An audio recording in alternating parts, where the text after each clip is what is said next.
दोस्तों, हैकर्स के बारे में तो आपने सुना ही होगा और दुनिया के मशहूर हैकर्स के बारे में आप जानते भी होंगे। लेकिन क्या आपने कभी ऐसे हैकर्स के बारे में सुना है जो सिर्फ कंप्यूटर सिस्टम ही नहीं बल्कि फोन लाइंस और पब्लिक ट्रांसपोर्ट भी हैक कर लिया करता था। अपनी पूरी जिंदगी में ना इसने कभी बस का किराया दिया और ना ही कभी फोन का बिल। एक जमाने में ये नोकिया और IBM जैसी बड़ी कंपनियों के लिए बहुत सरदर्द बना हुआ था। दोस्तों, बड़ी बड़ी कंपनियां ही नहीं बल्कि इसने तो FBI के नाक में भी दम कर दिया था। अब आप सोच रहे होंगे कि आखिर ये शख्स था कौन और ये किस तरह अपने जुर्म को अंजाम देता होगा। दोस्तों, इस हैकर के बारे में पूरी तरह जानने के लिए हमारी वीडियो को आखिर तक जरूर देखिएगा। दोस्तों, इस कहानी की शुरुआत 6 अगस्त 1963 को अमेरिका के शहर लॉस एंजलिस से शुरू होती है, क्योंकि इसी दिन दुनिया के मोस्ट वांटेड हैकर का जन्म हुआ था। मेटनिक का दिमाग बचपन से ही बहुत तेज था। इसके सोचने का तरीका आम लोगों से बहुत अलग था। वो किसी भी चीज की खामियां ढूंढकर इनका फायदा उठाना बहुत अच्छे से जानता था और इसकी शुरुआत इसने सिर्फ 12 साल की उम्र में स्टार्ट कर दी। वो इस तरह के सन 1975 में लॉस एंजलिस की पब्लिक ट्रांसपोर्ट बसों में पंच कार्ड सिस्टम का इस्तेमाल किया जाता था। यानी बस में जब भी कोई मुसाफिर सवार होता तो कंडक्टर इसे टिकट देते वक्त इसके टिकट में एक छोटा सा सुराख कर दिया करता था, ताकि कोई भी इंसान नकली टिकट बनाकर इसके जरिए सफर ना कर सके। क्योंकि मिटनिक का दिमाग बहुत तेज चलता था तो इसने इस सिस्टम के अंदर एक कमी ढूंढ ली, और वो कमी ये थी कि कंडक्टर हर वक्त टिकट में एक ही साइज का सुराख बनाता था।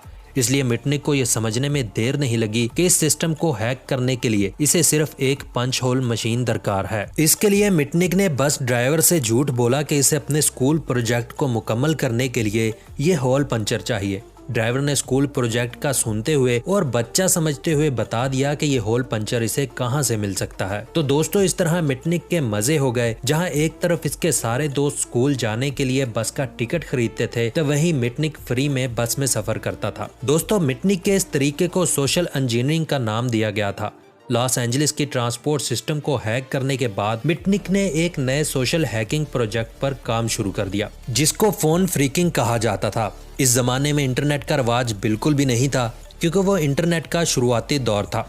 तो ऐसे में टेलीफोन ही ऐसी टेक्नोलॉजी थी जिसको हैक किया जा सकता था। दोस्तों, उस दौर में फोन हैक करने का मकसद बिना पैसे खर्च किए टेलीफोन कॉल करना होता था। लेकिन मिटनिक इसको भी एक और कदम आगे ले गया, क्योंकि मुफ्त कॉलिंग के अलावा किसी का फोन नंबर ढूंढना, अपना फोन नंबर छुपाना और अपनी इनकमिंग कॉल का बिल किसी दूसरे के फोन नंबर में डालने में माहिर था।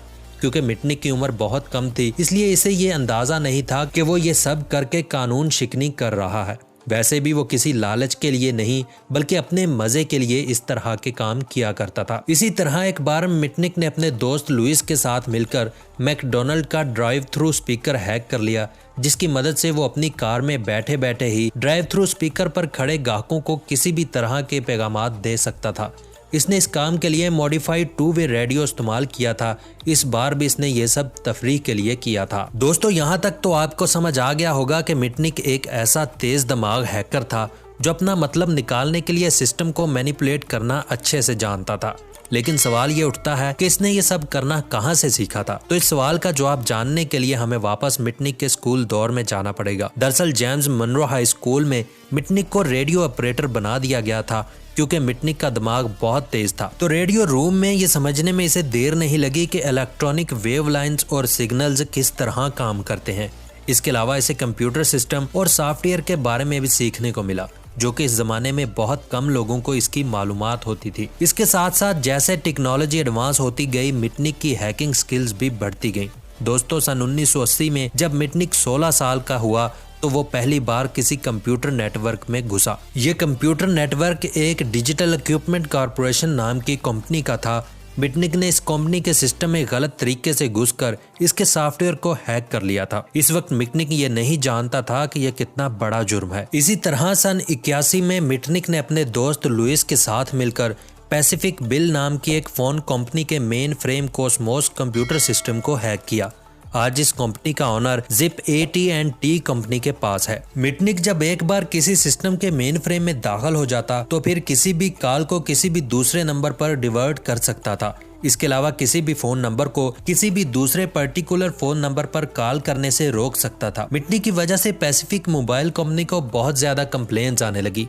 लेकिन इस वक्त उन लोगों को टेक्निकल एरर कहकर टाल दिया जाता। एक बार तो मिटनिक पैसिफिक कंपनी की बिल्डिंग में भी दाखिल हो गया। इसका प्लान कॉस्मोस सिस्टम रूम में जाकर लोगों के पासवर्ड चुराना था, लेकिन मिटनिक का राजदार दोस्त लुइस अपनी इन सब बातों का जिक्र अपने एक और दोस्त से किया करता था, जिसके बारे में मिटनिक नहीं जानता था। दोस्तों, लुइस के इस दोस्त ने मिटनिक के इस काम की खबर पुलिस को दे दी, जिसके बाद मिटनिक को गिरफ्तार कर लिया गया और इसे 3 महीने जेल की सजा सुना दी गई। इसके बाद सभी को लगा कि मिटनिक शायद अब सुधर जाएगा, लेकिन जेल से बाहर आने के बाद हैकिंग के लिए इसका पागलपन कुछ और भी बढ़ गया और अब इसका अगला टारगेट नेशनल सिक्योरिटी एजेंसी यानी NSA बन गई, क्योंकि मिटनिक इन लोगों की बातें सुनना चाहता था। लेकिन सन 1983 में जो इसने किया, शायद वो इसके कैरियर का सबसे बड़ा हैक था। दरअसल इस वक्त Mitnick south university of California में पढ़ता था और इसने यूनिवर्सिटी के ही एक पुराने कंप्यूटर की मदद से ARPANET सिस्टम को हैक कर लिया, जो इस वक्त सिर्फ आर्मी और बड़े बड़े कारपोरेशनल अदारे ही इस्तेमाल किया करते थे। इसके बाद साल 1987 में मिटनिक ने अपने एक और दोस्त लीनी डिचिचियो के साथ मिलकर डिजिटल इक्विपमेंट कॉर्पोरेशन के इंटरनल नेटवर्क को हैक किया था। वैसे दोस्तों, ये हैक मिटनिक के लिए कुछ ज्यादा मुश्किल नहीं था, क्योंकि इसका दोस्त लीनी डिचिचियो इसी कंपनी में काम करता था। इसके पास वो सारी इंफॉर्मेशन थी जो मिटनिक को हैक करने के लिए चाहिए थी। वैसे तो मिटनिक हमेशा अपने मजे और तफरीह के लिए ही काम करता था, लेकिन दोस्तों इस बार इसके पास एक टास्क था। इसको VMS नामी ऑपरेटिंग सिस्टम के सोर्स कोड को सीज करना था। इसका मिशन तो कामयाब हो गया, लेकिन एक बार वो फिर पुलिस के हाथों पकड़ा गया, क्योंकि इस बार इसके दोस्त लीनी डिचिचियो ने FBI के साथ मिलकर मिटनिक को धोखा दिया था। इस बार मिटनिक को 2 साल की जेल हुई। लेकिन दोस्तों, सबसे अजीब बात यह है कि मिटनिक यहाँ भी नहीं रुका और जेल से बाहर आने के बाद इसने अपना निशाना IBM, नोकिया और मेट्रोला जैसी बड़ी कंपनियों को बनाया, जिसकी वजह से वो इस वक्त का सबसे वांटेड हैकर बन गया। और यहीं से इसके और FBI के दरमियान एक चूहे बिल्ली का खेल शुरू हुआ। कई साल FBI से छुपने और इन्हें बेवकूफ बनाने के बाद आखिरकार जब 1995 में इसे गिरफ्तार किया गया, तो इस पर सरकारी कंप्यूटर सिस्टम को हैक करने और इसे नुकसान पहुंचाने और सरकारी राज चुराने जैसे लगभग 30 के करीब इल्जामात आयद किए गए, जिसके बाद मिटनिक को 5 साल की सजा सुनाई गई और फिर 21 जनवरी सन 2000 को इसे जेल से रहा कर दिया गया। इस बार जेल से बाहर आने के बाद मिटनिक ने अपने टैलेंट का सही इस्तेमाल करने का फैसला किया और FBI के साथ मिलकर काम करने लगा, क्योंकि मिटनिक ने कभी पैसों की लालच में हैकिंग नहीं की थी और ना ही किसी इंसान या कंपनी का कोई बड़ा नुकसान किया था, बल्कि वो ये सब तो अपनी तफरीह के लिए करता था।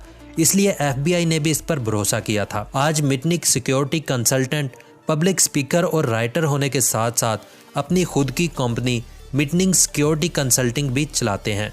दोस्तों, आपको आज की वीडियो कैसी लगी कमेंट सेक्शन में जरूर बताइएगा। मिलते हैं इसी तरह की एक और इंटरेस्टिंग वीडियो में। तब तक के लिए अपनी फैमिली और दोस्तों का बहुत सा ख्याल रखिएगा।